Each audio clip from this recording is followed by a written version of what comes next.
सभी साथियों को नमस्कार। आज का दिन बहुत ही विशेष दिन है। आज असत्य पर सत्य की, अन्याय पर न्याय की और बुराई पर अच्छाई की जीत का पर्व विजयदशमी यानी दशहरा है। साथ ही राष्ट्रपिता महात्मा गांधी की जयंती है और इसके साथ ही जय जवान जय किसान का नारा देने वाले बहादुर लाल शास्त्री की भी जयंती है। मैं इन दोनों शख्सियतों को सादर वंदन प्रणाम करता हूं और विजयदशमी की आपको बहुत बहुत शुभकामनाएं देता हूं। ईश्वर करे यह पर्व आपके जीवन में सुख समृद्धि, हंसी खुशी, अच्छा स्वास्थ्य लेकर आए, आपके जीवन की ज्योति। ये साथियों, आज के संदर्भों में अगर हम देखें तो केवल खपच्चियों पर खड़े रावण या कागज के पुतलों के जलाने से रावण नहीं जला करते हैं। रावण एक प्रतीक है हमारे मन में छुपी कलयुगी सोच का, हमारी कुत्सित मानसिकता का, संकीर्ण सोच का। हमें अपने मन से इन सब बुराइयों को निकालना पड़ेगा, तब जाकर हम राम के आदर्शों को धारण कर पाएंगे। आज हमें अपना राम, खुद का राम बनने की आवश्यकता है। वो त्रेता युग का राम इस बार नहीं आने वाला। हमें खुद अपने समाज से, अपने आप ने, अपने अंदर से जो बुराइयां हैं उन्हें निकालना पड़ेगा। हमारे सामने अपने परिवेश में चारों तरफ गरीबी, अशिक्षा, बेरोजगारी, भ्रष्टाचार, बलात्कार, अहिंसा, अपराध, न जाने कितनी बुराइयां मौजूद हैं। ये रावण ही तो हैं, ये रावण की ही प्रतीक हैं। जब हम इन सब बुराइयों को हटाकर एक प्रेम आधारित, स्नेह और सच्चाई पर आधारित समरस समाज की स्थापना करेंगे, तभी हम सही मायनों में राम कहलाने के हकदार होंगे और राम के आदर्शों को अपनाकर ही हम सभ्य और आदर्श नागरिक कहलवा सकते हैं। ऐसे में आवश्यकता है कि हम पूरी ईमानदारी से, पूरी लगन और निष्ठा से अपना काम करें, परिश्रम के साथ, स्वाभिमान के साथ जिएं, अपने अधिकारों को, अपनी शक्तियों को जानें, शिक्षित और संगठित समाज का निर्माण करें। सुबह से हम ईश्वर से प्रार्थना करें कि हे परमात्मा, हमें सद्बुद्धि दे, बल बुद्धि दे, हमें ज्ञान दे, हमारे मन से बुराइयों का अंत हो, हम हर प्रकार की अटकन भटकन से बचें, हर प्रकार की आदि व्याधि से दूर रहें, हमारे परमात्मा हमारे मन के आत्मबल को बढ़ाए। अगर सही मायने में देखा जाए, आज हमारा समाज अनेक प्रकार की जातियों में और धर्मों में बटा हुआ है, पर सच में देखा जाए तो परमात्मा ने केवल दो ही जातियां बनाई हैं, एक स्त्री और एक पुरुष, और केवल एक धर्म, मानव धर्म परमात्मा का बनाया हुआ है। बाकी जितने भी धर्म हैं, जितनी भी जातियां हैं, सभी की सभी आदमियों ने एक व्यवस्था देने के लिए कहें या अपने स्वार्थ के लिए बस बनाई है, और स्वार्थ के लिए बनाई गई कोई भी चीज बहुत दिनों तक लाभदायक नहीं होती। उससे आपसी झगड़े, बैर भाव, ईर्ष्या द्वेष ही बढ़ते हैं, जिसका नतीजा आज हम चारों तरफ देख ही रहे हैं। सच्चा मानव कौन है?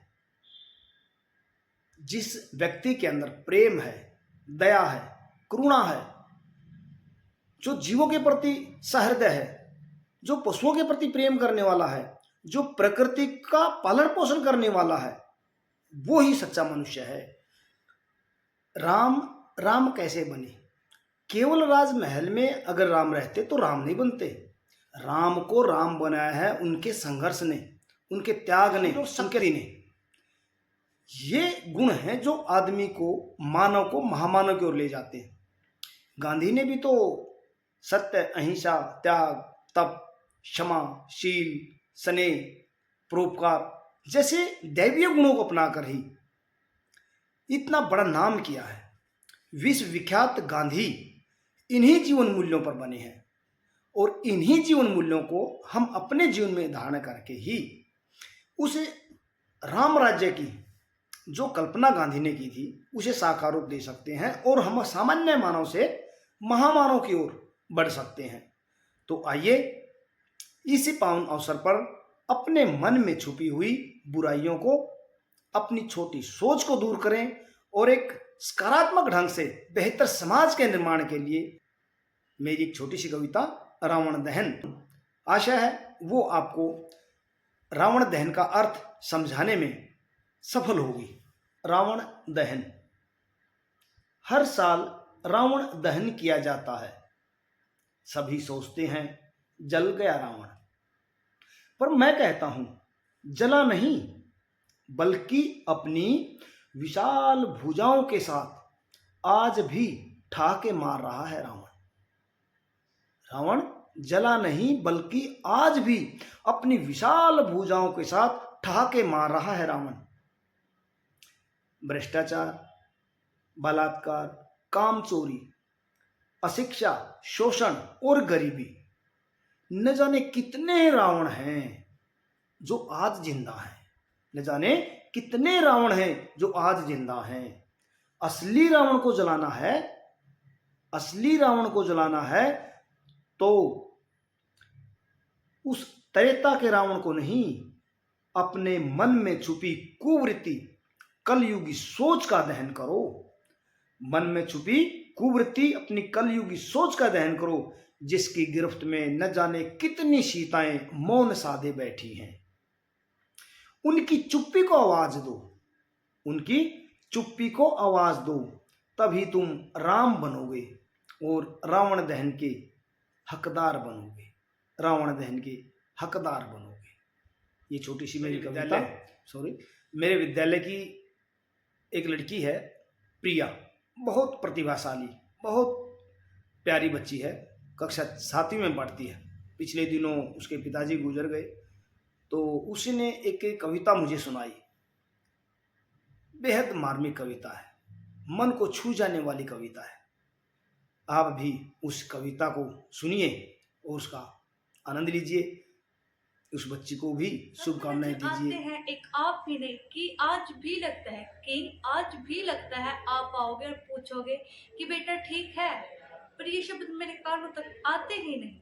जिंदगी में बहुत उलझने हैं पापा, बहुत उलझने हैं पापा, पास आप भी नहीं, सब नजर आते हैं एक आप ही नहीं। कोई नहीं है कि आकर बोले बेटा घबराना नहीं। मन करता है पहले जैसे सबसे घंटों घंटों बातें करूं, पर अब मेरी किस्मत में ही नहीं, पर अब मेरी किस्मत में ही नहीं। सब नजर आते हैं एक आप ही नहीं। आप यादों में जिंदा हो पापा, आप यादों में जिंदा हो पापा, फिर भी दिल चुपके चुपके रोता है।